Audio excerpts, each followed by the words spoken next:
Bonjour, je m'appelle Mylène Simone. Ici est un atelier d'écriture.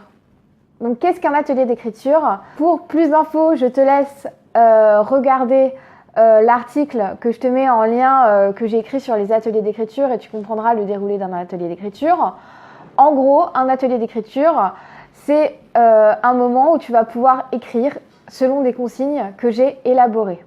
Donc ici, nous sommes sur un atelier d'écriture sur la rupture.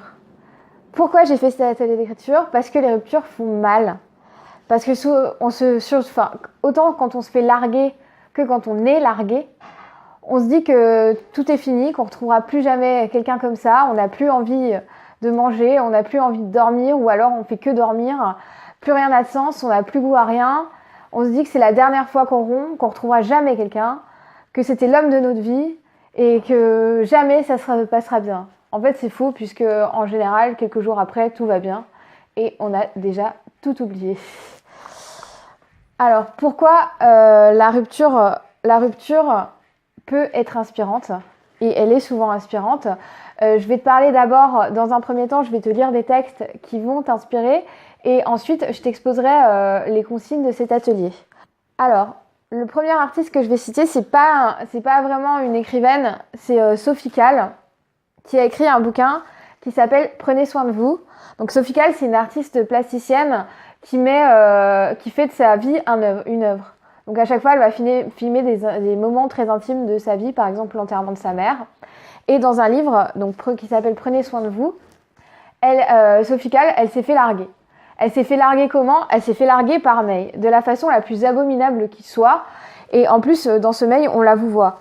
Et à partir de ce mail, elle a interrogé 107 femmes à qui elle a envoyé ce mail et où elle a lu ce mail. Et elle a fait un bouquin où il y a les témoignages de ces 107 femmes qui répondent finalement à ce mail. Donc comme elle n'a pas su répondre, elle a fait de cet échec finalement, de cette rupture, un bouquin à part entière. Elle s'est servie de sa rupture pour construire une œuvre. Et c'est ça qui est intéressant, c'est de faire parfois de ses faiblesses des forces. Donc je vais te lire des passages en fait, de la lettre de rupture qu'elle a reçue par mail. Sophie, cela fait un moment que je veux vous écrire et répondre à votre dernier mail. En même temps, il me semblait préférable de vous parler et de dire ce que j'ai à vous dire de vive voix. Mais du moins, cela sera-t-il écrit. Comme vous l'avez vu, j'allais mal tous ces derniers temps, comme si je ne retrouvais plus dans ma propre existence.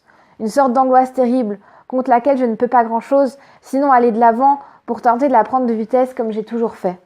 Lorsque nous nous sommes rencontrés, vous aviez posé une condition, ne pas devenir la quatrième. J'ai tenu cet engagement. Cela fait des mois que j'ai cessé de voir les autres, ne trouvant évidemment aucun moyen de les voir sans faire de vous l'une d'elles. Je croyais que cela suffirait. Je croyais que vous aimez, que votre amour suffirait pour que l'angoisse qui me pousse toujours à aller voir ailleurs et m'empêche à jamais d'être tranquille et sans doute simplement heureux et généreux se calmerait à votre contact. Et dans la certitude que l'amour que vous me portez était le plus bénéfique pour moi, le plus bénéfique que j'ai jamais connu, vous le savez, j'ai cru que l'écriture serait un remède, mon intranquillité, si dissolvant pour vous retrouver. Mais non, c'est même devenu encore pire. Je ne peux même pas vous dire dans quel état je me sens moi-même. Alors cette semaine, j'ai commencé à rappeler les autres et je sais ce que cela veut dire pour moi et dans quel cycle cela va m'entraîner. Donc la lettre continue. Je vais vous lire juste la fin. Mais aujourd'hui, ce serait la pire des mascarades que de maintenir une situation que vous savez aussi bien que moi devenue irrémédiable. Au regard même de cet amour que je vous porte et de celui que vous me portez et qui m'oblige encore à cette franchise envers vous, comme dernier gage de ce qui fut entre nous et restera unique, j'aurais aimé que les choses tournent autrement. Prenez soin de vous. Donc ça finit comme ça. Vous voit et il ne peut pas s'empêcher d'en voir d'autres en fait. Donc c'est qu'il a un problème avec lui-même probablement.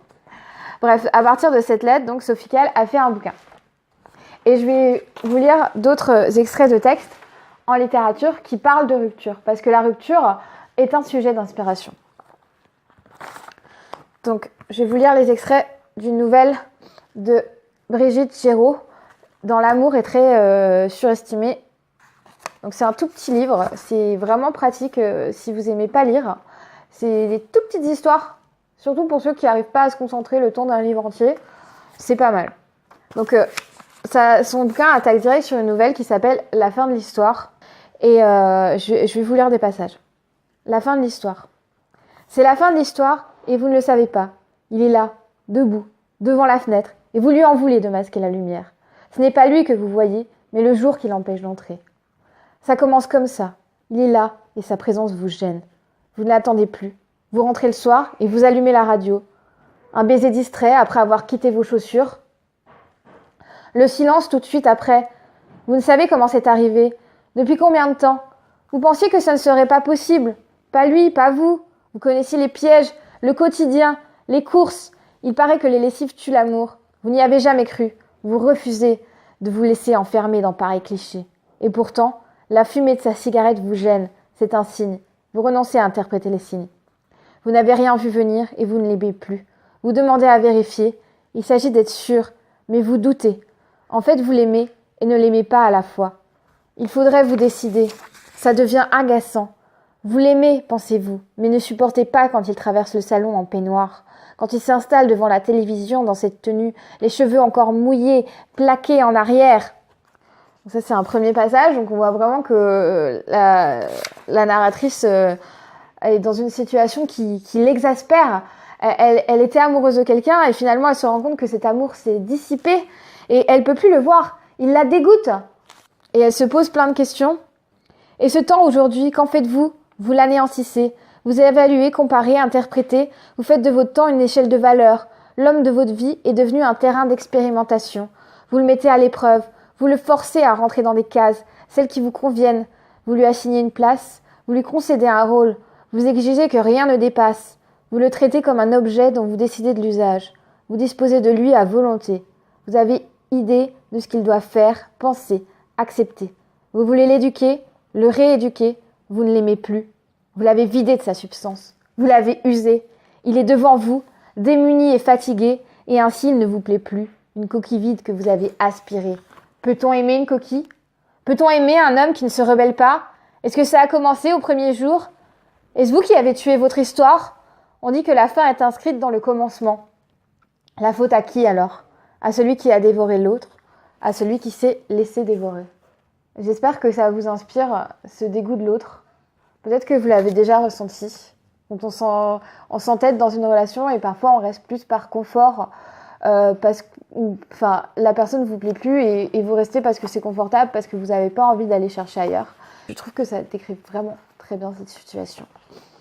Ensuite, je vais vous lire un extrait d'un livre que j'aime beaucoup qui s'appelle Microfiction. Donc je l'ai emprunté à la bibliothèque parce qu'il est cher et il est gros. Et je suis en train de le lire en ce moment en plus. Et je viens de m'apercevoir que j'ai perdu ma page, mais bon, tant pis. Plein de petites fictions, mais c'est très très court, c'est plein de petits textes tout courts qui n'ont pas forcément de rapport les uns avec les autres et qui décrivent des mondes un peu absurdes ou en fait futuristes, où tout est triste. Je vous encourage vraiment à le lire. J'adore la description de l'auteur derrière, c'est « Je et tout le monde et n'importe qui ». Voilà. Et c'est Microfiction de Régis Geoffrey. Je vous mettrai le lien en bas si vous voulez lire ce livre. Je vous mettrai les références. Il s'appelle Coca Light et qui parle de la rupture. Je suis si malheureuse que nous en soyons réduits à nous séparer. Je ne suis pourtant pas un homme inoubliable. D'ailleurs, 5 ans plus tard, tu ne m'as pas reconnue à la terrasse de sa café de la place Edmond-Rostand, où tu buvais un Coca Light en tournant les pages du journal du dimanche. Tu m'as pris pour un de ces pouilleux qui se permettent malgré leur crasse d'aborder les jeunes femmes à la hussarde. Quand j'ai insisté en te montrant le grain de beauté que j'ai au coin de la bouche, j'ai senti que tu étais sur le point d'appeler le serveur pour qu'il me demande de vider les lieux. Avant qu'il me vire d'une giclée de lacrymogène, je suis partie. On n'aime pas se souvenir des ivrognes qui, whisky après whisky, sont devenus des SDF accrochés à leur bouteille de vin rouge. On leur en veut de n'avoir pas disparu dignement dans une catastrophe aérienne quelque temps avant de devenir des épaves. On donne à l'instant l'ordre à son cerveau de balancer ce type dans les oubliettes de sa mémoire. On retrouve alors son insouciance, sa gaieté, et on appelle l'homme de sa vie qu'on quittera l'année prochaine pour lui proposer de partir en week-end sur la côte normande. La météo a prévu du beau temps. Réserve une chambre d'hôtel, autrement on se retrouvera en carafe comme la dernière fois. Je ne suis pas jaloux. Quand on est tombé si bas, même l'aigreur semble un sentiment inaccessible. On avance, on voit défiler les gens qu'on ne prend pas la peine de distinguer. Des portes des immeubles.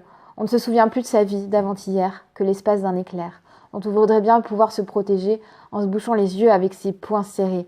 Et si on rencontre un parent éloigné, on se cache derrière un arbre comme un enfant qui joue. Mais au-delà d'un certain cap, la misère devient bienfaisante. Elle abrase la douleur et le désespoir devient aussi improbable que le désir, même malade. Le corps se fait indulgent et les douleurs discrètes. On se détache peu à peu du genre humain comme le doigt insensible d'un lépreux. Même si on n'est pas tout à fait mort et si on suit une trajectoire comme n'importe qui, on glisse sur un rail et il en vaut un autre. Réveille-toi et casse-toi.